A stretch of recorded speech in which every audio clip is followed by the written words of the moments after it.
நண்பர்களை நீங்கள் பார்த்து கொண்டு இருப்பது உங்கள் கௌசிக ரிவ்யூ. சரி, வாங்க வீடியோக்குள்ள போய் என்னென்ன நடக்க போகுது அப்படின்னு சொல்லிட்டு பார்த்தீங்களா, இந்த பக்கம் மல்லி, அந்த பக்கம் தீபிகா, இவங்க ரெண்டு பேருக்கு இடையே மிகப்பெரிய ஒரு மோதல், ஒரு காதல் அப்படின்ற வகையிலே சொல்லலாம். ஏன்னா காதல் இருக்கிறதால தான் மோதல் அதிகமாக இருக்கு. ஆனால் இவங்க ரெண்டு பேருக்கு எந்த ஒரு கனெக்ஷன் இல்லை. ஆனால் நம்ம மல்லி அவங்க தம்பியை கொலை பண்ணதா சொல்லி இவங்க பண்ற அட்ராசிட்டி இருக்கு, ஐயோ தாங்க முடியல. ஆனா அதே சமயத்துல நம்ம தீபக், அதாவது சும்மா இல்லைங்க, அவர் என்ன பண்றாரு அப்படின்னு சொல்லிட்டு பாத்தீங்கன்னா, நீங்க எந்த அளவுக்கு இறங்கி போக முடியும் இறங்கி போய் அடிடா, அப்பதான் எனக்கு அது தேவை, நீ போ, யாரு கிட்ட வேணாலும் போதை பத்தி எனக்கு பயமே இல்லை, நீ கோர்ட்டுக்கு போனா என்னால கோர்ட்டுக்கு போக முடியாதா, ஜட்ஜி என் பாக்கெட்டுக்குள்ள நான் என்ன சொன்னாலும் கேட்பாங்க அப்படின்னு சொல்லிட்டு அந்த இடத்துல போயிட்டு நான் ஒரு பிட்டா போடுவேன். அது மட்டும் இல்லாம நான் ஒரு அந்த இடத்துல கோட்டையை கட்டி வச்சிருக்கேன், என் பேருனாவே அந்த இடத்துல அப்படியே சும்மா கதி கலங்குவாங்க. அந்த அளவுக்கு அவங்களாம் அந்த மாதிரி தப்பு செய்யறதுக்கு வாய்ப்பே இல்லையே அப்படின்னு சொல்லிட்டு ஜட்ஜ மாதிரி சொல்லி ஒண்ணு அப்படியே ரிட்டர்ன் அனுப்பிச்சுடுவாங்க. பாக்குறியா அப்படின்ற மாதிரி சவால் விட்டு இருக்காங்க. அங்க போயிட்டு நம்ம தலைவர் தீபாக்கு வீடியோ ஆதாரத்தோட காட்டுறாரு. அதை பார்த்ததான் நம்ம அப்படியே தீபிகாவுக்கு தூக்கி வாரி போட்டுருது ஒரு பக்கம். அடே என் கூட தான் நான் அந்த எந்த கேப்படுற இடத்த அப்படின்னு சொல்லிட்டு பாத்தீங்கன்னா, நான்லாம் வக்கீல், கிரிமினல் லாயர், எந்த சமயத்துல என்ன பண்ணணும், ஏது பண்ணணும், எப்படி உனக்கு ஆப்பு வைக்கணும் அப்படின்னு சொல்லிட்டு ஒவ்வொரு விஷயத்தையும் அப்படியே சும்மா இன்ச் பை இன்ச்சா நோட் பண்ணே இருப்பேன். அப்படியே நோட் பண்ணி அப்படியே சும்மா டிங்னு ஒரு பாலை போடுவேன். அதுக்கப்புறம் வாழ்க்கையே ஒரு பக்கம் போல்ட் ஆயிரும்னா பாத்துக்கோங்க அப்படின்ற மாதிரி தான் ஒரு பக்கம் பேசிட்டு இருக்காங்க. இதை கேட்டது என்ன பேசுறது ஏது பேசுறதுன்னு சொல்லிட்டு தெரியாம, உன் நேரம் உன் காலம், நீ பேசுற கேட்க வேண்டிய இடத்துல நான் இருக்கேன், பேசுறே பேச, எவ்வளோ பேசுவேன், என்ன நான் பேசுவேன் அப்படின்னு சொல்லிட்டு சைலண்டா இருக்காங்க நம்ம தீபிகா.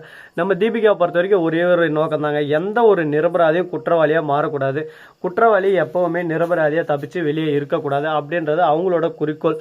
அது மட்டும் இல்லாம மல்லி மேல பகையும் இருக்கு, அது ஒரு உண்மைதான். ஆனா இருந்தாலும் விஜய் மல்லிக்காக இங்க வந்திருக்கிறது இவங்களுக்கு சுத்தமா பிடிக்கல. அந்த மல்லின்னு அவ்வளவு பெரிய தியாகியா, நான் அவ்வளவு பெரிய இது, அவன் என் தம்பியோட வாழ்க்கை சீர்கழிச்ச கேடுகட்ட கேவலவாதி, இவளை நான் சும்மா விட்டுருவனா இல்ல இவ சும்மா விட்டுருவனா அப்படின்னு சொல்லிட்டு திரும்ப அதே பேசினு இருக்காங்க. அதே சமயத்துல மறுபக்கம் என்ன நடக்குது அப்படின்னு சொல்லிட்டு பாத்தீங்கன்னா, போட்டிகள் பொறாமைகள் ஒரு பக்கம் அதிகரிக்குது. யார் இருக்கா அப்படின்னு சொல்லிட்டு பாத்தீங்கன்னா, ராஜேஸ்வரிக்கும் மறுபக்கம் ரஞ்சிதத்துக்கும். ராஜேஸ்வரி எங்க அந்த சுத்தலாம் ஆள்ற மாதிரி தெரியல, இப்படியே ஒரு பக்கம் சுத்தினே வந்துருவா, லாஸ்ட் நம்ம சொத்தே கிடைக்காதா அப்படின்னு சொல்லிட்டு ரஞ்சித் ஒரு பக்கம் புலம்பிட்டு இருக்காங்க.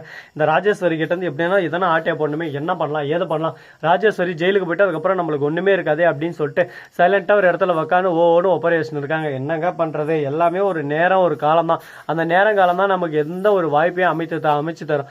அந்த வாய்ப்பை நம்ம பயன்படுத்திக்கிட்டா நாம தான் அதுல கில்லி, அப்படி பயன்படுத்தலைன்னா நாம தான் அதுல வேஸ்ட் அப்படின்ற மாதிரி தான் ஒரு பக்கம் போகும். சரி பார்ப்போம் இன்னும் என்னென்னலாம் நடக்க போகுது, என்னென்ன பிரச்சனையெல்லாம் கொண்டு வர போறோம்னு சொல்லிட்டு கூடிய விரைவில் கூடிய சீக்கிரம் நீங்களே பார்த்து தெரிஞ்சுக்க தான் போறீங்க. சரி இதெல்லாம் ஒரு பக்கம் போட்டோன்னு சொல்லிட்டு விட்டாலும், அதே சமயத்தில் மறுபக்கம் என்ன நடக்க போகுது அப்படின்னு சொல்லிட்டு பார்த்தீங்கன்னா, புயல் கூட கொஞ்சம் ஓய்வு எடுக்குங்க. ஆனால் நம்ம தலைவன் என்னைக்குமே ஓய்வு எடுக்க மாட்டான், மாச கிளாஸா ஒரு பக்கம் வந்து அடிச்சுட்டு போயிட்டே இருப்பான். அதுன்ற மாதிரி கதிரேசன் வராரு. எதுக்காக அப்படின்னு சொல்லிட்டு பார்த்தீங்கன்னா, தீபக்கை பார்த்து இதோ பாரு தீபக், எனக்கு விஜய் வெளியே வரக்கூடாது, விஜய் ஜெயிலே இருந்தாலே எனக்கு ஓகே, நீ கிரிமினல் ஆயிருன்னு சொல்லிட்டு கேள்விப்பட்டேன், காசுக்காக என்ன பண்ணுவோம்னு சொல்லிட்டு கேள்விப்பட்டேன், உனக்கு வந்து நான் பல்கான ஒரு அமௌண்ட்டை தந்துறேன், ஒரு 10 லட்சம், ஆனா விஜய் வெளியே வரக்கூடாது, விஜய்க்கு ஆதரவா நீ இருக்கிற மாதிரி இருந்து விஜய் எப்படி உள்ள தரணுமோ அந்த மாதிரி தள்ளி மல்லியும் அப்படின்னா ஜெயிலுக்குள்ள அனுப்பிடு அப்படின்னு சொல்லிட்டு டீலிங் பேசினிருக்காரு கதிரேசன். கொஞ்ச நேரம் சைலண்டா இருந்து ஓகே எல்லாம் பேசி முடிச்சிட்டீங்களா அப்படின்னு சொல்லிட்டு கதிரேசன் கேட்க, ஓகே இது வேற என்ன, இந்த காசு இப்போதைக்கு 5 லட்சம் அட்வான்ஸ், நடந்து முடிஞ்சா இன்னொரு 5 லட்சம் அப்படின்னு சொல்லிட்டு சொல்ல, அந்த காசை அப்படியே அவர் கையில கொடுத்து, இதோ பாருங்க நான் கிரிமினல் ஆயர் தான், நான் கேவலமானதான், ஆனா எனக்குன்னு ஒரு நீதி இருக்கு, என்னை நம்பி வந்த என்னோட கஸ்டமர் எப்பவுமே நான் ஏமாற்ற மாட்டேன், எதுக்காகவும் சரி அவங்கள எப்படி இருந்தாலும் காப்பாற்றி அவங்கள எப்படியாவது அவங்க ஆசைப்பட்ட மாதிரி ஒரு புது வாழ்க்கையை அவங்களுக்கு அமைச்சு தர வேண்டியது என்னோட பொறுப்பு. அந்த இடத்துல அவங்கள ஏமாத்தினா அது என் தொழிலுக்கு நான் செய்கிற துரோகம், என் தொழிலுக்கு நான் உண்மையாக இருக்கேன், அது போதும் எனக்கு. மற்றபடி நான் எந்த ஒரு விஷயத்தை பற்றி நான் கவலைப்பட மாட்டேன். அவங்க குற்றம் செஞ்சாரோ செய்யலையோ, என்னோட தொழிலில் நான் கரெக்டாக இருக்கேன், என் தொழில் இதுனா என் தொழில் நான் கரெக்டாக செய்யணும், அதுதான் என்னோட பொறுப்பு. ஒரு டாக்டர்னா என்ன, கொலை பண்ணியிருப்பான், கொலை பண்ணாம கேடு கெட்டவனா இருப்பான், ஆனா அவனோட உயிரை காப்பாற்ற வேண்டியது ஒரு டாக்டரோட பொறுப்பு, அவரோட கடமை. அந்த கடமையில அவர் என்னைக்குமே ஒரு பக்கம் சலிச்சுக்க மாட்டாரு, அவரோட வேலையை அவர் கரெக்டா செய்வாரு, அவருக்கு அதுதான் கரெக்டு, அதுதான் உண்மை.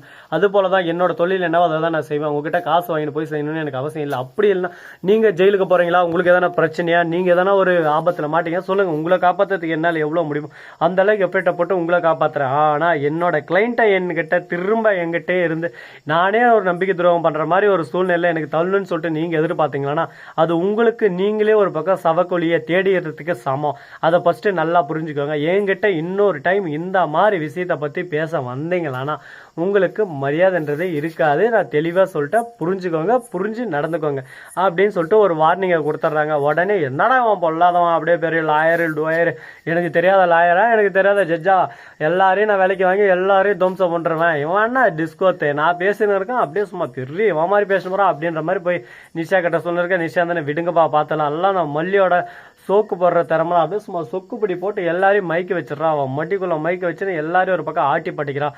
அவளுக்கு இருக்கு ஒரு நாளைக்கு அப்படின்னு சொல்லிட்டு பேசிட்டு இருக்காங்க. என்ன இருக்கு எது இருக்கு பார்க்கலாம், என்னென்ன இருக்கு என்னென்ன இல்லைன்னு சொல்லிட்டு. நான் அடிக்க ஆரம்பிச்சுன்னா நீ தாங்க மாட்டேன், எப்படி இப்படி பண்ணும், எந்தெந்த மாதிரி ஆங்கிள் இது காப்பாற்றணுன்ற விஷயம் எல்லாம் எனக்கு நல்லாவே தெரியும். விஜயை எப்படியா நான் வெளியே எடுக்கணும், அதுக்கான முயற்சி நான் ஈடுபடணும். அது மட்டும் இல்லாமல் இதில் நான் கதிரியசன் தான் எனக்கு கீ. எதனால அப்படின்னு சொல்லிட்டு பார்த்தியா, அதை பார் கதிரியசா, நீ பணத்தை ஏற்றணும் பண்ணு, உன் ஆள் வச்சுது, அந்த ஆளும் என்கிட்ட எங்கே தான் இருக்கான் அப்படின்ற எந்த விஷயத்தையும் உங்ககிட்ட நான் இப்போதைக்கு சொல்ல மாட்டேன். என் மனசுக்குள்ளே வச்சுக்கிட்டு நீ பேசு, எவ்வளோ நேரம் பேசு, உனக்கு சரியான நேரம் வரும், அப்போ அவனை வெளியே கொண்டு இது மொத்தத்துக்கும் காரணம் நீ தான் மாஸ்டர் பிளான் போட்டு சுடரை கொலை பண்ண அப்படின்னு சொல்லிட்டு கேஸை உன் பக்கம் திருப்பிட்டு உன்னை ஜெயிலில் தள்ளிட்டு விஜய் வெளியே கொண்டாடுறதான் போகிறேன். கூடிய விரைவில் அது நடக்க தான் போது, நீ அதை கண் கூட பார்க்க தான் போகிறேன் அப்படின்னு சொல்லிட்டு சைலண்டாக அங்கே போயிடுறாரு. இந்த வீடியோ உங்களுக்கு பிடிச்சிருந்தா லைக் பண்ணுங்கள், கமெண்ட் பண்ணுங்கள், ஷேர் பண்ணுங்கள், டிண்டிங் பெல்லை தட்டி விட்டு போங்க. அப்போ தான் நாம் போகிற அடுத்தடுத்த வீடியோ உங்களுக்கு உடனே நோட்டிஃபிகேஷனில் வந்து கொண்டே இருக்கும். மிக்க நன்றி, தேங்க்ஸ் ஃபார் வாட்சிங், டாடா, see you, நன்றி, வணக்கம், வந்தனம், வருக தருக.